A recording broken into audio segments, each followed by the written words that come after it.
تو حالا شده تو آینه به خودت نگاه کنی و بگی وقتشه، باید بدنمو بسازم.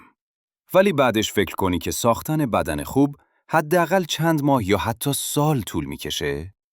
خب، امروز میخوام بهت نشون بدم که فقط توی 1 ماه میتونی یه تغییر واقعی و قابل دیدن توی بدنت ایجاد کنی. نه با مکمل گرون، نه رژیم عجیب. فقط با یه برنامه درست و پشتکار. اگه واقعاً جدی، تا آخر این ویدیو بمون چون برات یه برنامه واقعی دارم. اولین اشتباه خیلیا اینه که میخوان تو 1 ماه شبیه بدنسازا بشن. واقعیت اون ممکن نیست، ولی میتونی تغییر شکل واقعی بدی. عضلاتت محکمتر میشن، چربیهات کمتر، انرژیت بیشتر.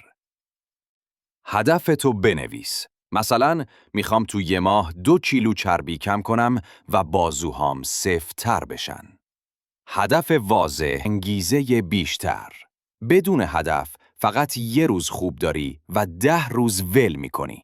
بدنسازی از آشپزخونه شروع میشه، نه از باشگاه. قانون طلایی: پروتئین زیاد، مرغ، تخم مرغ، ماهی، حبوبات، گند و نون سفید کمتر. آب زیاد، حداقل 2 لیتر در روز. اگه میخوای عضله بسازی، کالری مثبت بخور، کمی بیشتر از نیاز روزانت. اگه میخوای چربی کم کنی، کالری منفی بخور، کمی کمتر از نیازت. لازم نیست رژیم سخت بگیری، فقط آگاه باش چی میخوری. تو 1 ماه اول باید روی پایه‌ها تمرکز کنی. 5 روز در هفته تمرین کن.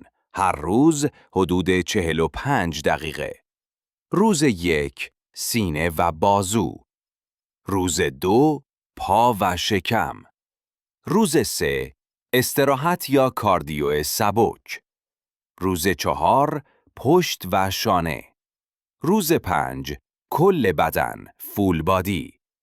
روز 6 استراحت، هر حرکت رو آهسته، دقیق و با فرم درست انجام بده. فرم درست بهتر از وزنه سنگینه. پس خلاصه بگم: 1. هدف مشخص کن. 2. درست بخور. 3. منظم تمرین کن.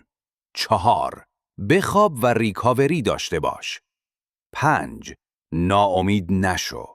توی 1 ماه خودت متوجه تفاوت میشی. نه فقط توی آینه، بلکه توی حس و انرژیت. اگه این ویدیو بهت انگیزه داد، حتما لایک کن و تو کامنت بنویس از امروز شروع کردی.